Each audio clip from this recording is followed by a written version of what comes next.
So here we are for yet another unboxing, and today we have the Kyosho 2021 Toyota Tacoma TRD Pro, which is a little bit of a mouthful, but essentially this is a short course truck with a chassis based on the Mad Wagon, but this one's stretched so you can get the wheelbase. And it does look rather fantastic. I think Kyosho done a fantastic job with the body, as they tend to do with a lot of these scale bodies, both on their on-road and off-road. They're absolutely killing it. These things got light buckets in here, it's got scale mirrors and all the rest of it. Comes in a couple of really cool colors, as you would have seen through the unboxing. I got the grey silvery one, which is a unique sort of color. And Kyosho have actually done a couple of things to this truck to set it apart from the Mad Wagon. First of all, they've given it a lot more speed, so now it's clocking in at about 75 k's an hour on 3S. And they've actually done something really cool with the body as well to hide the body posts, which I've kind of seen in other cars before, but it's nice that they've actually done the same thing here. So without further ado, let's get that box out of the way and have a quick look at this thing. I'll tell you exactly what you get out of the box, as you would have seen in the quick little intro. Of course, you get the traditional Kyosho radio, which has actually been really good. I'm still using these radios on my other Kyosho cars. You get the truck fully assembled and ready to go. You get some spare bits and pieces, which we'll go through here in a little bit. And of course, you get the user manual and even a little bind plug in case you need it. The user manual, as per Kyosho standard, is outstanding. They've got a lot of useful information in here. Whether you are new to the hobby or not, there's actually quite a lot of things that you can go through, even if you just skim over and have a quick look at what all the dials on the radio do and how to bind everything up in case you need to, how to set your car up, how to install your battery, all of that type of stuff. Now there is something that I wanted to show you, and that is in regards to the ESC, because the ESC does have some programming features. It is currently running on a 6-volt BEC, so if you decide to swap out the servo to a high voltage servo, according to this you can switch out to 7.4 volts. It's got the brakes set at 25%, which I think might be a little weak, but we'll see. I'll test that out. I think 37.5 might be better, but I'm speculating. I haven't driven the car yet. And then of course you can do this via a program card, like a standard Hobby Wing program card, or you can follow a series of beeps and stuff and follow this page and it'll guide you through it as well. Along the manual, of course, you've got exploded views with part numbers everywhere, how to assemble everything. So you've got a little note taking back here, a parts list, and yeah, there's no faltering this Kyosho manual. They do an outstanding job when it comes to these things. Now these little parts in here, we've got a couple of tools. So we've got a little cross wrench, some Allen keys, and what looks like a little turnbuckle tool in there as well. And then you've got some spare links, looks like some spare shock pistons, spacers, little rod ends right here, might be a shock rod end that we've got there. So yeah, there's a few little plastic bits, which is it's nice to see inside a package like this. Really appreciate that Kyosho have actually included some spares with this car.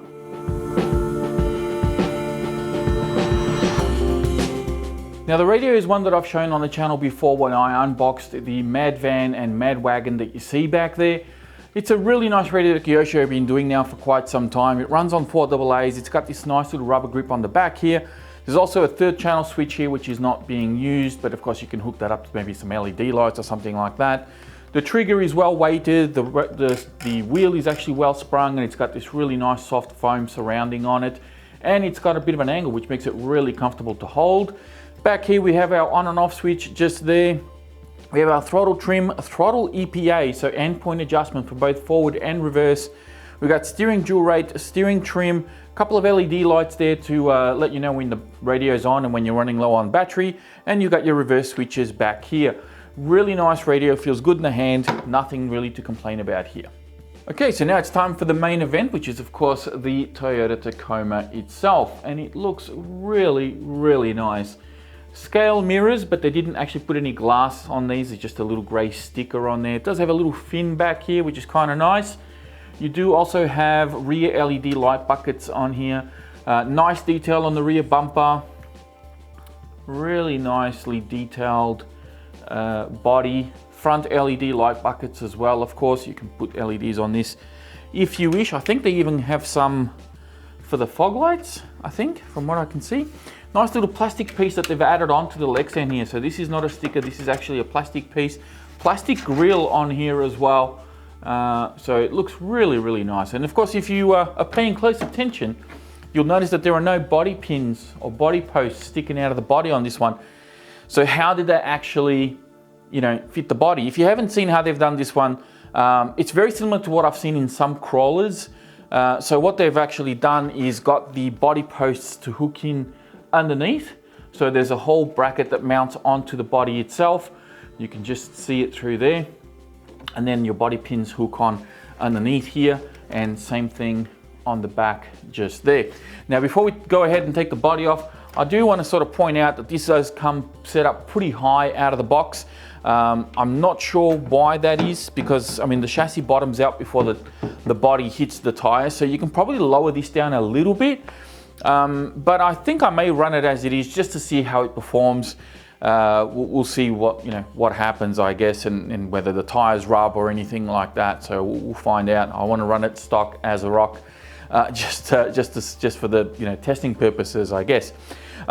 So that's essentially the body. Now, to take this off, as I said, you just remove these body pins. Now, I will say the body pins are a little bit tricky to get out, but once you get one of them out, you just hook in to the other ones and they slide out pretty easy. Let me see if I can get the rears done real quick. So once the body pins are removed, the body just comes off really nice and easy, and you can see how the mechanism is done there. You can adjust the body height by adjusting the posts here. So if you want to lower the body, you actually push the posts into the body a little bit more, and that will lower the body. Same thing on the front, just there. And you can see where they've got the LED light buckets and everything on there. I'm not sure if the fog lights are LEDs. I think that's just a bolt to hold the actual buckets in place for the lights. You can see how they've done the mirrors are attached here with a little body pin. There's also some bolts holding that bracket in place. Yeah, there's the rear there with the little light buckets for the LEDs, for those of you that actually want to do that. Overall, the body is actually pretty good. Feels pretty tough. I think it's going to hold up okay. I'm not sure about these mirrors, but we'll see what happens as we take it out and give it a good old bash. Now you can see that they've actually got some foam on here to protect the body, so with any upside down landings or some tumbles or something like that, you should be okay. Now you might be wondering, okay, what happens if I wreck the stock body and I want to put an aftermarket body on here, like, I don't know, a Beetle body or a race body or something? How do I go about doing that if the body posts are supposed to be mounted on here? Well, you technically can by removing these foams. So these foams are just attached with some body pins underneath here. You can see them there.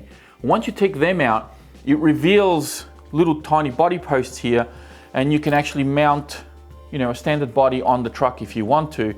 You of course can adjust these body posts as well so that it suits the truck, because they push kind of into the steering here and into the back of the the A-arms. If you do need to lower it quite a bit, you may end up having to cut some of these body posts, which of course means that if you want to put the stock body back on, you may end up having to get new body posts. So that's probably one thing that they could have included in that little bag of spares, is maybe just some spare body posts so we could put our own bodies. That would have been a nice touch, but alas, it is what it is. This is how the truck comes. So before we get stuck into the middle and the layout and everything, let's check out these wheels and tires. The tires are actually not too bad. They do feel kind of grippy. Foams not too bad either. They don't feel too soft. Probably could have been a little bit firmer, but not too bad. The wheels are kind of nice. They kind of remind me a little of the Proline split 6 wheel. So they have that sort of feel about them. But yeah, overall the tires, I don't think are going to be that bad. I think they might actually hold up okay. Fingers crossed that that is in fact the case. So of course, suspension wise, not too bad. Probably a little bit better dampened on the back than it is on the front. It feels a little bouncy, a little springy on the front, but the back definitely feels nice and dampened there. I'm happy with the way that they've tuned that. The overall chassis layout, as you would have seen in the Mad Wagon, is exactly the same. Of course, it is just stretched. So we've got a little bit of a gap here between the motor and the receiver box. There's also a bit more of a gap between the receiver box and the servo. The only thing I kind of wish they would have done here is maybe given us a slightly longer battery tray. Now, of course, with the batteries, most 3S batteries, especially the soft case ones, are going to be about the same size as a standard 2S. But honestly, I don't see why they couldn't have given us an extra inch or something like that we could have packed in with some foam, or maybe made it adjustable somehow. Which also leads me to the point that there is no adjustability on the chassis for the battery tray, so you can't really shift the weight bias on your battery either. I think there's a couple of points there missed by Kyosho there. That's something that maybe they can do that later on with an update if you know, this truck becomes, of course, successful. We might see that going forward. Receiver box is waterproof, I believe, and of course you can splash these through water and so forth if that's what you want to do. Now the motor is a 3668 2850 kV. It's a 4-pole motor, and it does look like it's going to be ample for this truck. It is running, I believe it's just a rebranded Hobbywing 80 amp ESC with a nice little push button on and off switch. They are running T connectors with an exceptionally long lead, unnecessarily long. I mean, this could have been easily half the length. I don't know why it needs to be that long, but okay, whatever. I'm going to snip that and put XT60s on mine anyway, so that's what's going to happen there. We do have adjustable turnbuckles here on the steering links and the camber links up the top, which is a nice touch. The shocks are plastic, but to be honest, you know, I've given that Mad Wagon quite a bit of a pounding, and you guys probably have seen my videos of me just running that, especially with the taller gearing, and I haven't had any issues with the shocks. Plastic body shocks, I know a lot of people frown upon them. If they're done right, honestly, a lot of the times you're not going to have a huge problem. So I think these ones in particular have been fine. I just don't know if the tune on the front shocks is right, but that remains to be seen. What else we've got? Nice beefy front arms here. They're nice and solid. They should give you no problems at all. I certainly haven't had any issues with the Mad Wagon arms, and that's running longer arms, so it's going to give you more leverage for more breakages, and they've been holding up just fine, so no doubt these ones here will be okay as well. The rear, we also have adjustable turnbuckles in the rear. Now the only thing is the drive shafts are plastic, so you can see the telescopic plastic drive shafts, but again, the Mad Wagon does have those same drive shafts, and they are longer, and I've not had any issues with that one, and I've ran that quite a few times with, you know, 3S geared up and doing somersaults and backflips and all sorts of stuff, and that's been holding up fine. This one here with shorter shafts, which means less chance of them twisting or breaking, hopefully that you know, these will hold up just fine. I don't see too much of an issue there. Aside from that, it's all pretty much the same as the Mad Wagon. Of course, the centerpiece here has been extended, and you do have a gear cover over the actual pinion and spur. Now, interestingly, this particular truck is running a 19-tooth pinion as stock, where the Mad Wagon came out of the box with a 13-tooth pinion as stock. Now, I don't know if they've changed the ratio in the diffs here, but I was running an 18-tooth on that truck, and it was way too much. I felt that it was just a bit out of control, but that could also be because the wheels are much bigger, and these wheels are a little bit smaller, so maybe that ratio balances out a little bit. I've now switched the Mad Wagon to a 16-tooth, which I'm yet to run, but yeah, I felt 18 was probably a bit too much. Now this one comes with a 19, so I'm really curious to see what temps are going to be like, how this is going to perform overall. We'll see. You know, time will tell. But I'm really curious to see how this car is going to go as a short course, you know, standard. Its main competition, of course, is going to be something like the Traxxas Slash, which is you know, priced around about the same sort of dollars. And this has a really nice solid alloy chassis. Which for those of you who missed it before, there it is there. It's a beautiful piece of work, really nice and clean underneath with the A-arms all sealed up and everything. I mean, it just looks super tough. If it has the speed and it handles well, I don't see why this one can't be a winner. Now, putting the body back on, can be a little bit tricky. I find that if you line up the front posts and then drop in at the rear, that seems to work really well. So there we go. And then you can put your body pins and you're ready to rock and roll. So that's it for the Kyosho Tacoma 2021 Toyota Tacoma TRD Pro. This is the latest release from Kyosho. It comes in 2 colors, looks absolutely killer, and I cannot wait to take it out and just see how it goes.